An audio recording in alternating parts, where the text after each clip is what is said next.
Okay दोस्तों, चलिए अब ये स्टार्ट करते हैं हम लोग क्वेश्चन नंबर 3 से। ठीक है ना। तो इसमें कहा जा रहा है कि लेंथ ऑफ एक क्यूबाइड आपके पास है, उसके लेंथ को डबल कर दिया गया, ब्रेथ को भी डबल कर दिया गया और हाइट को 1/2 टाइम्स कर दिया गया। Then how many times will be the volume of new cuboid than old cuboid. मतलब पहले एक क्यूबाइड था जिसकी लेंथ ब्रेथ और हाइट कुछ ना कुछ थी। फिर बाद में क्या किया गया कि उसके लेंथ को डबल किया गया, ब्रेथ को डबल किया गया और हाइट को 1/2 कर दिया गया। तो कितना टाइम्स उसका वॉल्यूम बढ़ गया, यही आपसे सवाल था। आई होप कि मैंने पिछले वीडियो में आप लोगों से बोला था तो आप लोगों ने जरूर इसको कर लिया होगा। ठीक है ना।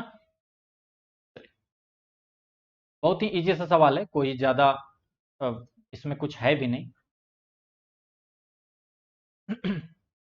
जो हमारा ओल्ड क्यूबाइड है, ओल्ड जो मतलब पुराना वाला जो पहले से है, उसका वॉल्यूम क्या हो जाएगा। मान के चलिए लेंथ ब्रेथ और हाइट एल बी एच है, तो वॉल्यूम हो जाएगा एल बी एच, है कि नहीं। अब जो न्यू क्यूबाइड है, जो न्यू क्यूबाइड है, इस न्यू क्यूबाइड का लेंथ ब्रेथ और हाइट हमें चेंज हो गया है। अब इसका लेंथ क्या है दोस्तों, तो अब इसका जो लेंथ है, अब इसका लेंथ हो गया है 2 टाइम्स, यानी कि पहले अगर एल था तो अब 2L हो गया। ब्रेथ भी 2 टाइम्स हो गया है, यानी अब 2B हो गया। और हाइट पहले एच था तो हाइट हाफ हो गया है, यानी 1/2 ऑफ एच हो गया है, यानी h/2 हो गया है कि नहीं। तो इसका वॉल्यूम कितना हो जाएगा, volume of new cuboid, volume of new cuboid ये हो जाएगा length into breadth into height. Length कितना है 2L, breath 2B, height h/2। तो ये 2 से एक 2 खत्म हुआ तो एक 2 बचेगा, यानी 2 into L into B into H. तो आप देखो ना ध्यान से कि पहले वॉल्यूम हमारा एल बी एच था, अब 2 times of L B H आ गया, तो कितना टाइम्स इंक्रीज हो गया, तो 2 टाइम्स इंक्रीज हो गया, 2 टाइम्स इंक्रीज हो गया, जो कि हमारा ये आंसर। ठीक है ना। तो इजी सवाल है ये, आपके आई थिंक बीएचयू या नवोदय में पूछा गया था। ठीक है।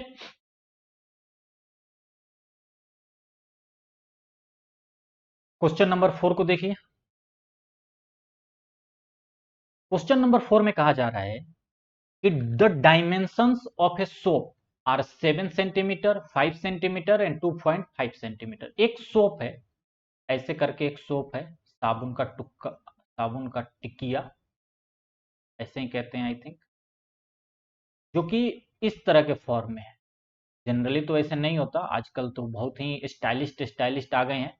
पहले के समय में इस तरह की चीजें आती थी। तो ये हो गया 7 सेंटीमीटर, ये हो गया 5 सेंटीमीटर और ये हो गया 2.5 सेंटीमीटर। ये एक साबुन का डायमेंशन है। अच्छा जी। And dimensions of a cardboard, एक कार्डबोर्ड है, कार्डबोर्ड का डायमेंशंस देखिए, ये एक कार्डबोर्ड है। आपको मैं स्टार्टिंग के कुछ सवाल ऐसे विजुअलाइज करवा दूंगा, बाकी की चीजें तो आप समझ लेंगे। ठीक है ना, हर सवाल में ऐसे फिगर बनाने की तो जरूरत आगे नहीं होगी। तो कार्डबोर्ड का जो है वो 56 सेंटीमीटर लॉन्ग है, 56 सेंटीमीटर लॉन्ग है और 40 सेंटीमीटर ब्रॉड है और 25 सेंटीमीटर इसकी हाइट है। तो कहा जा रहा है कि कितनी साबुन इसके अंदर आ सकती है। अरे भाई, तो एक साबुन का वॉल्यूम निकाल लेंगे और इस कार्डबोर्ड का वॉल्यूम निकाल लेंगे, है ना। और इसको डिवाइड कर देंगे तो हम लोग देख लेंगे इसके अंदर कितना आ सकता है, क्योंकि ये जितना स्पेस ऑक्युपाई करेगा उसी के हिसाब से तो आइडिया लगेगा कि ये कितने इसमें आ पाएंगे। जाए बात मेरी समझ में आई कि नहीं। यानी कि हम सबसे पहले क्या करेंगे, वॉल्यूम ऑफ वन सोप, एक सोप का वॉल्यूम निकाल लीजिए जरा आप। एक साबुन का निकालिए, तो ये आ गया 7 × 5 × 2.5।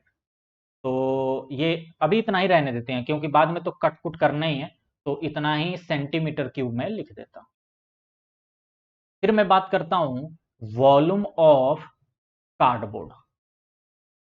जो हमारा ये कार्डबोर्ड है दोस्तों, उस कार्डबोर्ड का वॉल्यूम कितना आएगा, तो इसका आएगा 56 centimetre into 40 centimetre into 25 centimetre, यानी कि सेंटीमीटर क्यूब, इसका सेंटीमीटर, इसका सेंटीमीटर और इसका सेंटीमीटर, तीनों मिलके सेंटीमीटर क्यूब। तो नंबर ऑफ सोप्स कितने होंगे? इसका वॉल्यूम डिवाइडेड बाई एक साबुन का वॉल्यूम। क्यों? क्योंकि अगर मान के चलिए एक साबुन ने इतना जगह लिया, तो दूसरा साबुन इतना जगह लेगा, तीसरा इतना लेगा, चौथा इतना लेगा, पांचवा इतना लेगा, फिर छठा इतना लेगा। तो हमें एक साबुन का वॉल्यूम अगर पता है और इसका वॉल्यूम पता है, तो डिवाइड कर देंगे तो पता चल जाएगा ना कि कितने साबुन इसमें आएंगे, है कि नहीं? यही तो लॉजिक होता है।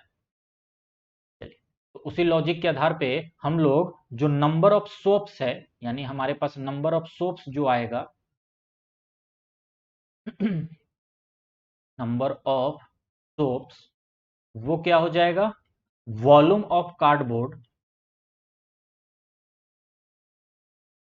Volume of cardboard divided by volume of one soap.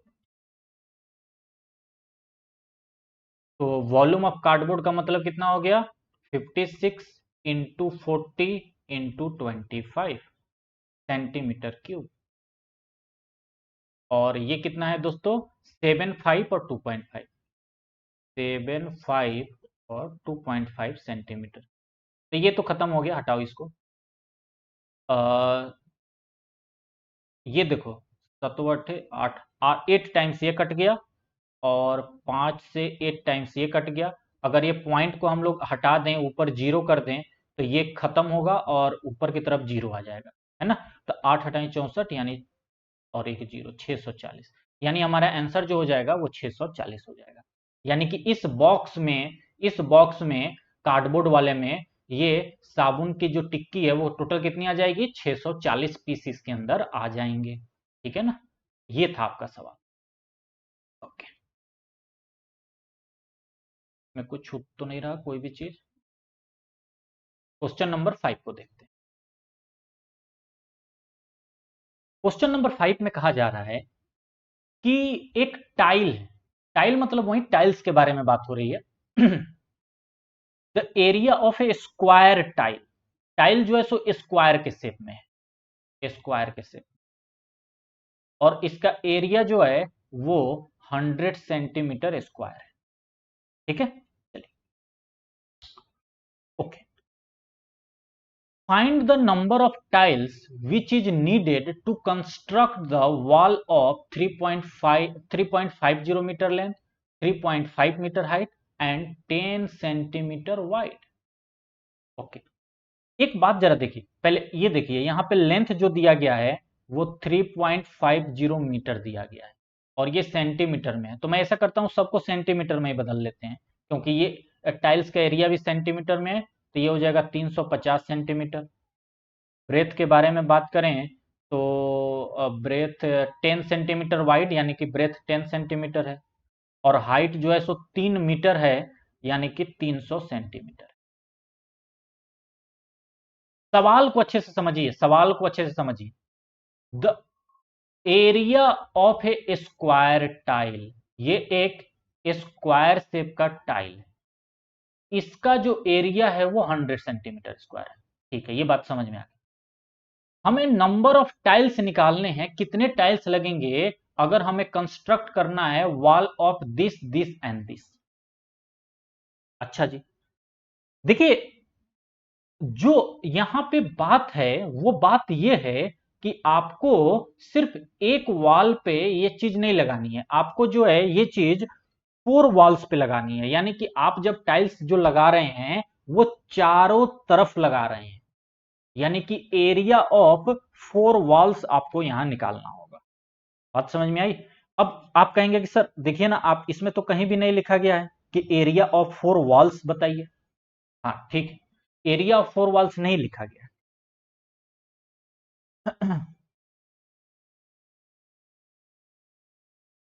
Area of 4 walls नहीं लिखा गया इसमें, लेकिन आप खुद समझिए कि जो भी हमें टाइल्स लगानी है, नंबर ऑफ टाइल्स लगानी है, वो कंस्ट्रक्ट करना है वॉल के ऊपर। तो हम लोग, अगर हमारा ये एक रूम है, एक रूम है, तो हम टाइल्स जो लगाएंगे वो वॉल के अलोंग लगाएंगे, यानी कि इसके अलोंग लगाएंगे, इसके अलोंग लगाएंगे, ये सामने वाले के लॉन्ग लगाएंगे, सामने वाले के लॉन्ग, और ये पीछे वाले के लॉन्ग लगाएंगे, ठीक है ना, ऊपर और नीचे नहीं लगाएंगे। तो ये हमारा टाइल्स लगाना है। अब देखिए यहाँ पे एक्चुअल में सवाल जो था वो सेम ऐसे ही था, और पेपर में भी ऐसे आया था। इस सवाल पे थोड़ा सा डाउट जरूर हम लोग कह सकते हैं कि हाँ ये जरूर है कि इसको कह देना चाहिए कि tiles will be constructed around the four walls, या tiles will be constructed around the four walls कह ले, या कुछ ना कुछ कह के हमें हिंट दे दे ताकि हमें समझ में आए। लेकिन इसका जो आंसर आया था, जो बाद में जो आंसर वेरीफाई कराया गया था, तो आंसर इसका उसी तरह से आया था, एरिया ऑफ फोर वॉल्स के अकॉर्डिंग। इसीलिए मैंने इस सवाल को यहाँ पे रखा है और आपको समझाने की कोशिश कर रहा हूं ताकि आप भी इस चीज को समझिए। तो एरिया ऑफ फोर वॉल्स आपको यहां निकालना हो,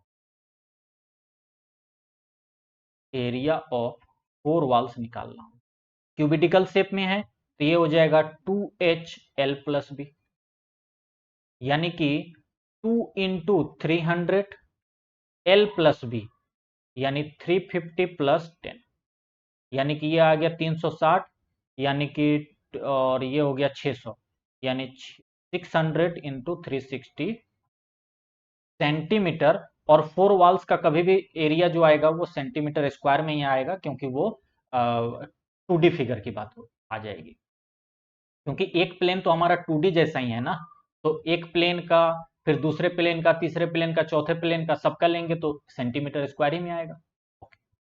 अब हमें जो नंबर ऑफ टाइल्स निकालना है वो अब हम लोग निकाल सकते हैं। नंबर ऑफ टाइल्स जो निकालना है वो कितना हो जाएगा, फोर वॉल्स का एरिया कितना आया, यानी हमको कुल टोटल एरिया, इतने एरिया पे हमें क्या लगाना है दोस्तों, इतने एरिया पे हमें टाइल्स लगाना है। और एक टाइल्स कितना स्पेस ले रहा है, 100 सेंटीमीटर स्क्वायर, तो डिवाइडेड बाई 100 सेंटीमीटर, यानी कि 0, 36 और 18 3 21, 2160, यही हमारा आंसर आया था और यही हमारा आंसर। तो this is the number of tiles जो कि हमें रिक्वायर्ड होगी इस चारों तरफ टाइल्स लगाने के लिए, अगर एक टाइल्स की जो एरिया है वो 100 सेंटीमीटर स्क्वायर है तो। ओके, तो ये रहा हमारा आंसर। क्वेश्चन नंबर 6 को देखिए। Question number 6, the area of the base of A cuboid is 96 centimetre square. अच्छा जी, यानी एक क्यूबाइड है जिसका बेस का एरिया 96 सेंटीमीटर स्क्वायर, यानी कि लेंथ इनटू ब्रेथ वो है। मैं ये कह रहा हूं, अगर एक क्यूबिडिकल शेप होता है तो उसका बेस का एरिया यानी लेंथ इनटू ब्रेथ ही तो हुआ, तो area of base of cuboid ये कितना हो गया, 96 सेंटीमीटर स्क्वायर, जो कि होगा लेंथ इनटू ब्रेथ के बराबर, क्योंकि नीचे जो होता है क्यूबाइड का वो लेंथ इनटू ब्रेथ ही होगा उसका एरिया। और हाइट जो है वो 15 सेंटीमीटर दिया गया है, तो इसका वॉल्यूम क्या होगा, तो वॉल्यूम क्या होता है, length into breadth into height.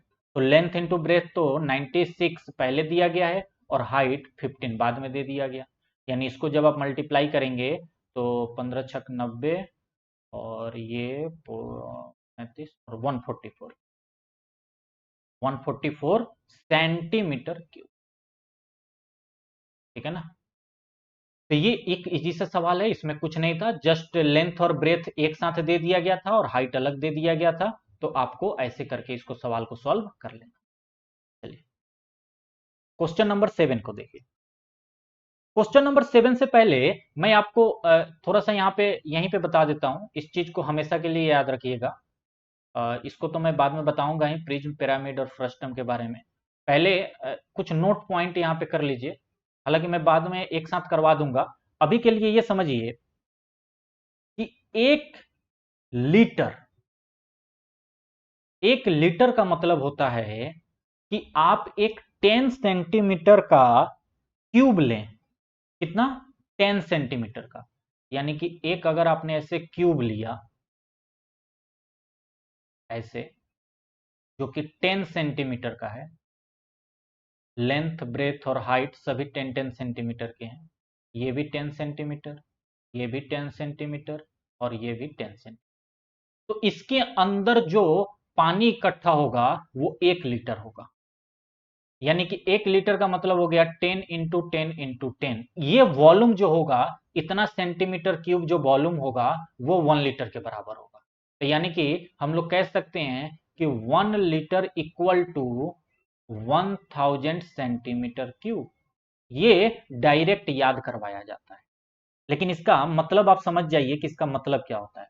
इसका मतलब होता है कि अगर आपने एक ऐसा क्यूब लिया जिसका लेंथ ब्रेथ और हाइट 10-10 सेंटीमीटर का है, तो उसके अंदर जो अगर आप पानी डालेंगे और जितना पानी इकट्ठा होगा, वो उसका जो पानी का जो मेजरमेंट आएगा, जो भी उसका मापदंड होगा, वो 1 लीटर के बराबर होगा। जब उसको नापेंगे तो कितना आएगा, वो 1 लीटर के बराबर।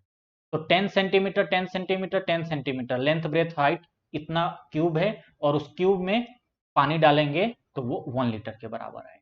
इसीलिए कहते हैं कि 1 litre equal to 1000 centimetre cube. 1 litre equal to 1000 centimetre.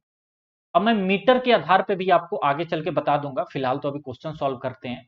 मैं मीटर का भी कैसे उसमें होता है वो भी मैं आपको बता, कि अगर एक ऐसा क्यूब ले रहे हैं, मैं ये कह रहा हूं कि एक ऐसा क्यूब ले रहे हैं जिसका लेंथ भी 1 मीटर है, ब्रेथ भी 1 मीटर है और हाइट भी 1 मीटर है, तो क्या होगा, ये आप खुद से सोचिएगा। मैं बाद में आपको बताऊंगा, लेकिन आप खुद से सोचिएगा कि क्या होगा।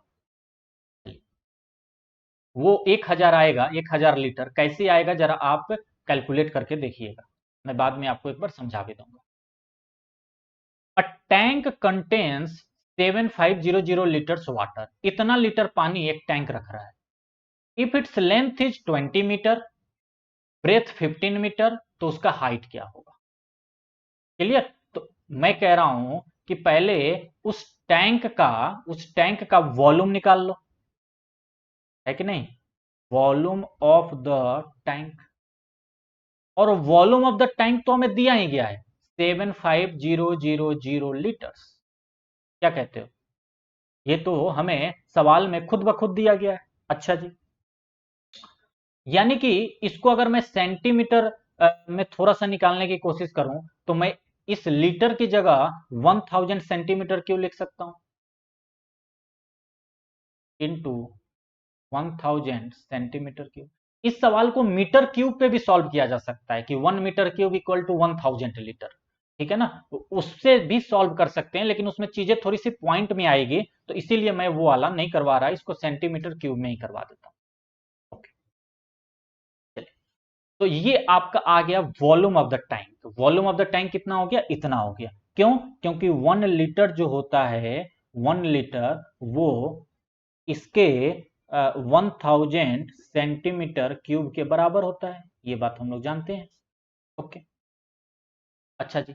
अब इसका जो लेंथ है, लेंथ ऑफ द टैंक, उसको भी सेंटीमीटर में ले लेते हैं। 20 मीटर दिया गया है, यानी 2000 सेंटीमीटर।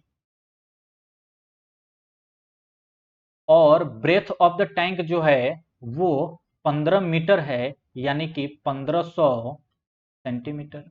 तो अगर हमें हाइट निकालना है, तो वॉल्यूम ऑफ द टैंक से हम लोग निकाल सकते हैं ना। मैं फॉर्मूले के साथ लिख देता हूं। वॉल्यूम ऑफ द टैंक जो होगा, वॉल्यूम जो होगा, वो length into breadth into height ही तो होगा। तो यानी कि हाइट के लिए हम लोग क्या कर सकते हैं, हाइट के लिए हम लोग volume divided by length into breath कर सकते हैं। तो वॉल्यूम हमें कितना दिया गया है, 7530 इंटू 100 सेंटीमीटर क्यूब, क्योंकि लीटर को हमने सेंटीमीटर क्यूब में बदल लिया। और लेंथ इंटू ब्रेथ दिया गया है 2000 सेंटीमीटर, इंटू ब्रेथ दिया गया है 1500 सेंटीमीटर।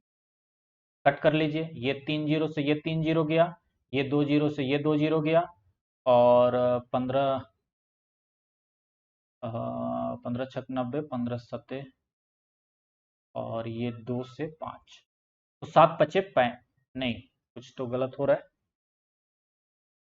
एक मिनट, एक मिनट सेकेंड, थोड़ा सा हटा दे पहले।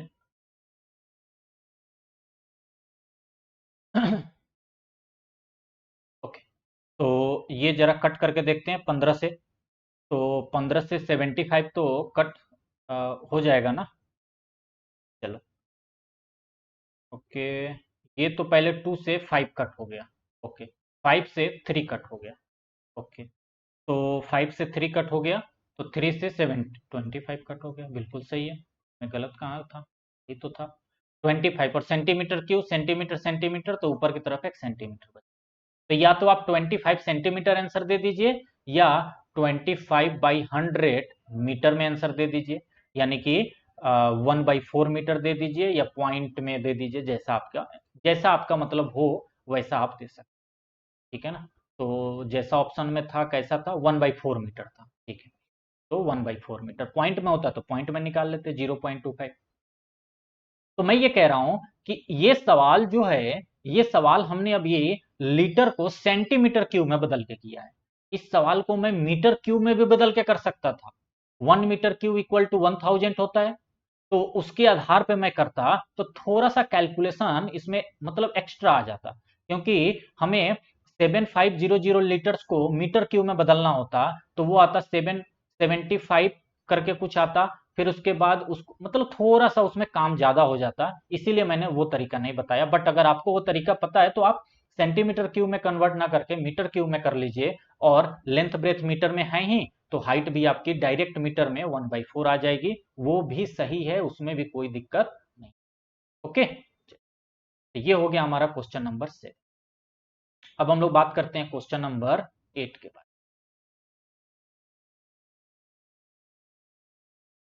देखिए क्वेश्चन नंबर 8 को देखिए। क्वेश्चन नंबर 8 में बोला जा रहा है कि जो आपकी लेंथ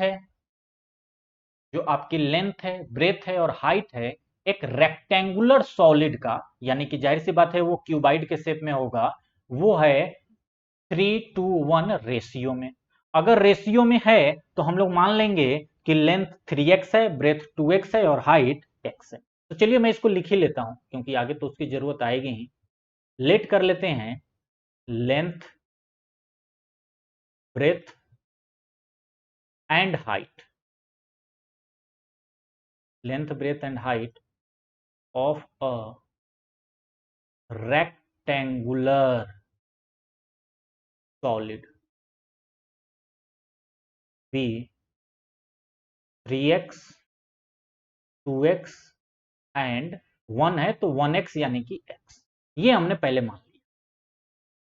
टोटल सरफेस एरिया इसका 352 दिया गया है। देखिए टोटल सरफेस एरिया यानी 2 into L into B into H और एच इंटू एल, वो दिया गया है। क्या दिया गया है, total surface area. Total surface area जो दिया गया है वो 352 सेंटीमीटर स्क्वायर दिया गया है। और टोटल सरफेस एरिया कितना होता है, 2 into L B plus B H plus L H, 352 centimetre square. Okay, चलिए तो हमारे पास जो भी लेंथ है 3x है, ब्रेथ 2x है और हाइट जो है सो x है, तो उसके आधार पे आप इसको जरा रखिए। तो ये हो गया 3x into 2x plus 2x into X plus 3x into X, that will be equal to the 352। तो ये 2 टाइम्स हो गया, तो 3 दूनी 6, 6x square plus 2x square plus 3x, that will be equal to the 352। तो 6 2 8 और 6 2 8 और 8 3 11, यानी 11x square equal to 352/2। Okay, हमें निकालना क्या है, देन फाइंड इट्स लेंथ, हमें लेंथ सिर्फ निकालनी है और लेंथ हमारा 3x है। तो 11x स्क्वायर जो निकल के आ गया वो आ गया 176।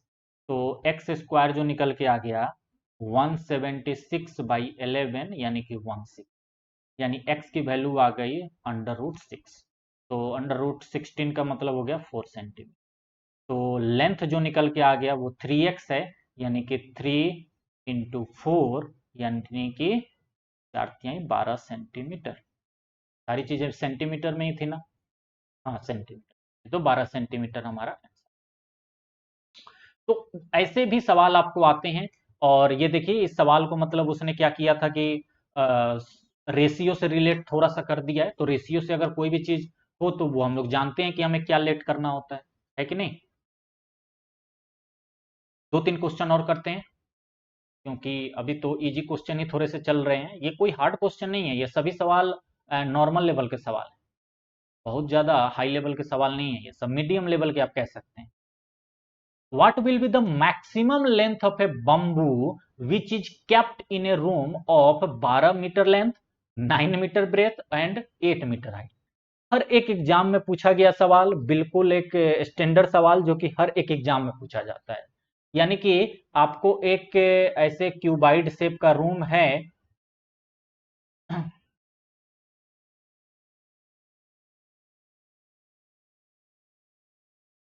देखिए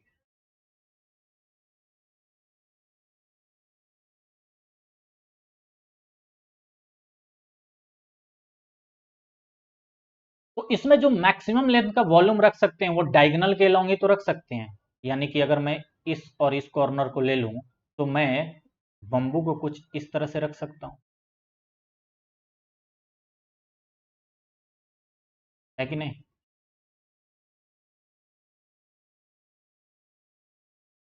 ये रहा हमारा बम्बू रखने का, ऐसे मैं कर देता हूं ताकि थोड़ा बम्बू जैसा दिखे। इसी के अलॉन्ग तो बम्बू रख सकते हैं, है कि नहीं। इसी के अलॉन्ग तो रख सकते हैं क्योंकि मैक्सिमम लेंथ हमको यही देगा, ठीक है ना। तो इस बात को हम लोग पढ़ भी चुके हैं, मैं लिख भी देता हूं कि maximum length of a bamboo of a bamboo kept in a room along its diagonal, along its diagonal, है कि नहीं। तो डायगोनल हमारा क्या हो जाता है दोस्तों, डायगोनल यानी under root of L square plus B square plus H square, यानी कि अंडर रूट ऑफ 8 का स्क्वायर, लेंथ है 12 यानी 12 का स्क्वायर प्लस 9 का स्क्वायर प्लस 8 का स्क्वायर, इसका अंडर। चलिए तो 144 प्लस 81 प्लस 64, यानी कि यहीं पे लिख लेते हैं। तो ये आ गया 4 4 8 1 9 और 6 4 10 8 और 1 1 2 289। तो डायगोनल डायगोनल कितना हो गया 289 का अंडर रूट कितना होता है 17, यानी डायगोनल हो गया 17 मीटर। 289 का अंडर रूट 17, तो ये 17 मीटर डायगोनली रख सकते हैं। अब आप सोचिए, आप चाहे लेंथ के लॉन्ग रखेंगे तो 12 मीटर ही रख पाते, ब्रेथ के लॉन्ग रख पाते तो 9 ही मीटर रख पाते, हाइट के लॉन्ग रख पाते तो 8 ही मीटर रख पाते। लेकिन अगर आपने डायगोनल के लॉन्ग रख दिया तो 17 मीटर रख दिया, इसीलिए तो मैक्सिमम लेंथ कैसे आएगा, डायगोनल के अलोंग ही आएगा। यही कंसेप्ट तो मैंने आपको स्टार्टिंग में समझाया भी था, है कि नहीं। क्वेश्चन नंबर 10 को देखिए। Question number 10, there are 3 glass cubes of edges this and this. मतलब कि 3 ग्लास क्यूब्स हैं और क्यूब्स में हैं और उनका एज जो है सो ये तीनों है।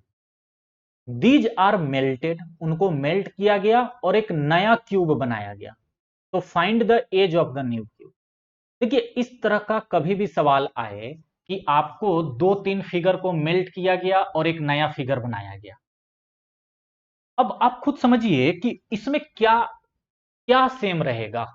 अगर ऐसा सवाल कभी भी आता है तो आपका कॉमन सेंस क्या कहता है, क्या इसमें सेम रहेगा।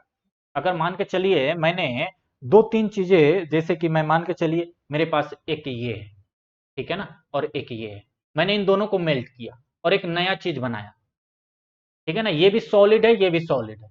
अब मैं इन दोनों को मेल्ट करके अगर एक नया चीज बनाऊंगा तो हमेशा क्या सेम रहेगा, जाहिर सी बात है कि उसका स्ट्रक्चर अलग हो जाएगा। इन दोनों का स्ट्रक्चर अलग है, फिर वो जो नया बनेगा उसको मैंने कुछ कुछ भी बना दिया, लाइक सिलेंडर के शेप में बना दिया, क्यूब के शेप में बना दिया, स्फीयर के शेप में बना दिया, बट एक चीज सेम रहेगी, मेल्ट करने से पहले सभी स्ट्रक्चर का वॉल्यूम और मेल्ट करने के बाद जितने भी स्ट्रक्चर, चाहे एक बना रहे हो चाहे दो बना रहे हो, उन सब का वॉल्यूम वॉल्यूम सेम रहेगा, क्योंकि मटेरियल तो सेम है ना। जितना मटेरियल अभी हमारे पास है, हम लोग इसी मटेरियल का यूज करके ही तो नया स्ट्रक्चर डिफाइन करेंगे। तो यानी कि एक बात तो सेम रहेगी कि मेल्ट करने से पहले अगर चार पांच स्ट्रक्चर को मैंने मेल्ट करके एक स्ट्रक्चर बनाया है, तो उन चारों पांचों स्ट्रक्चर का वॉल्यूम जो होगा कंबाइन रूप से, उसी वॉल्यूम से तो मैं नया वाला स्ट्रक्चर बनाऊंगा, तो यानी वॉल्यूम सेम रहेगा। ना जाने कितने सवाल इस पे आ चुके हैं कि दो तीन स्ट्रक्चर दे देंगे, कहेंगे कि इनको मेल्ट करके एक नया वाला स्ट्रक्चर बनाया गया है, तो बताओ नए वाला स्ट्रक्चर का ये क्या होगा वो क्या होगा, इस तरह का सवाल देखते हैं वो। तो हमेशा आपको क्या करना है, वॉल्यूम इक्वल करना है। यहां पर भी आप क्या करेंगे, वॉल्यूम को इक्वल करेंगे। तो मैं ये कह रहा हूं कि आपको अब यहां पे क्या करना चाहिए, पहले तीन क्यूब्स हैं पुराने वाले, तो वॉल्यूम ऑफ 3 ओल्ड क्यूब्स, ऐसे मैं लिख देता हूं, ये जो होगा ये वॉल्यूम ऑफ, जो नया एक ही बनाना है ना, तो वॉल्यूम ऑफ 1 न्यू क्यूब, ये हमारा तरीका रहेगा इस सवाल को सॉल्व करने। तो तीन पुराने क्यूब का वॉल्यूम कितना आएगा दोस्तों, पहला जो क्यूब है वो 20 सेंटीमीटर का, मतलब लेंथ भी 20, ब्रेथ भी 20, हाइट भी 20, यानी कि उसका जो हर एक साइड है वो 20 है, तो उसका जो वॉल्यूम हो जाएगा वो साइड क्यूब यानी 20 का क्यूब हो गया। अच्छा, दूसरा वाला जो है सो 16 का क्यूब, और तीसरा क्यूब जो है वो 12-12 सेंटीमीटर का है, यानी 12 सेंटीमीटर हाइट लेंथ ब्रेथ, तो यानी कि उसका वॉल्यूम आ जाएगा 12 का क्यूब।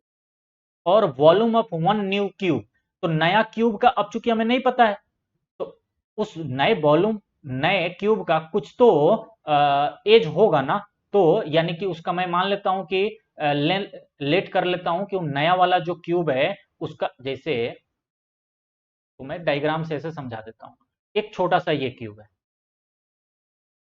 ठीक है, एक और क्यूब है,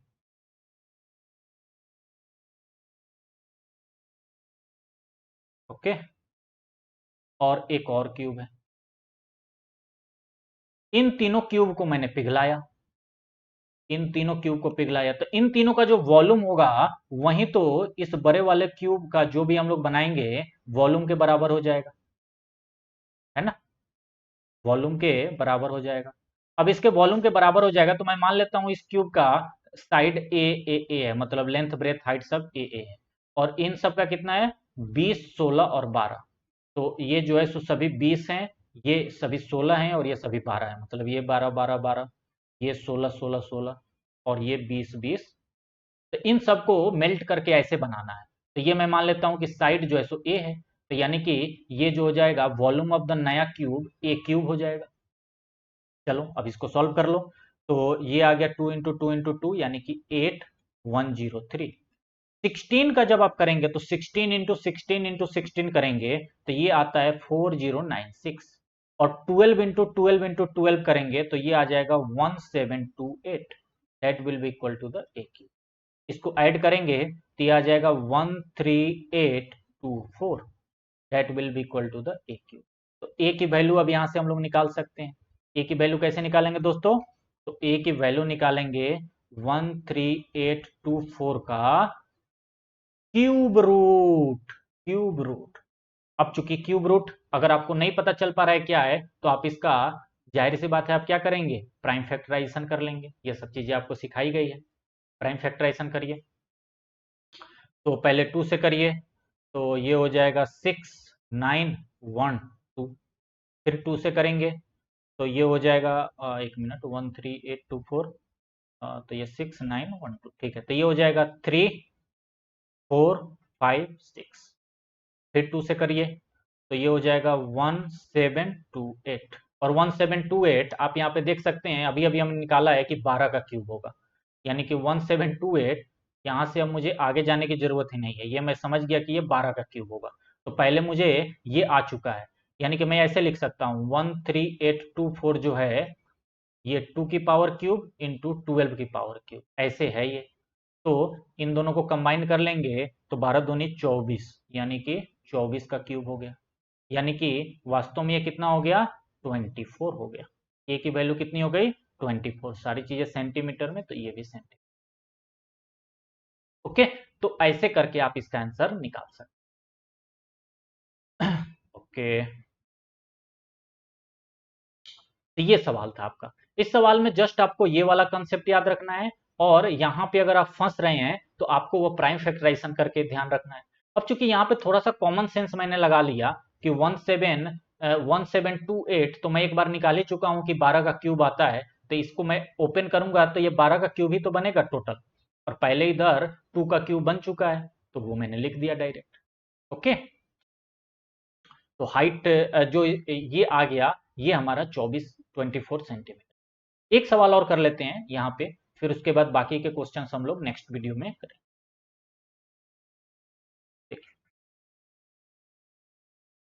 अच्छा सवाल है ये आपका, आई थिंक सैनिक स्कूल में पूछा गया था। इस तरह के मैं अभी और एक दो सवाल कराऊंगा, अभी पहले तो ये बेसिक सा है, देखिए इसको। एक रेक्टेंगुलर पीस ऑफ पेपर है, रेक्टेंगुलर है, रेक्टेंगुलर यानी 2D फिगर में है, ऐसे करके ये पीस ऑफ पेपर है, जिसकी डायमेंशन जो है वो 44 सेंटीमीटर है और 12 सेंटीमीटर, ये 12 सेंटीमीटर। इसको रोल्ड किया गया अलोंग इट्स लेंथ, मतलब कि इसके अलोंग इसको रोल्ड किया गया, इसके अलोंग इसको रोल्ड किया गया है लेंथ के अलोंग, और इसको एक सिलेंडर बना दिया गया है। क्या बना दिया गया है? सिलेंडर।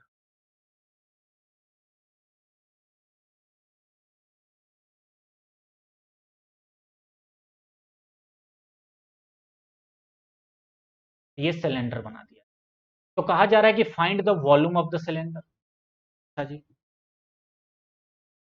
ओके, मेरे पास पेपर है, मैं पेपर से करके दिखा देता हूं आपको, ताकि आपको भी थोड़ी सी आसानी रहेगी, ज्यादा दिक्कत नहीं आएगी।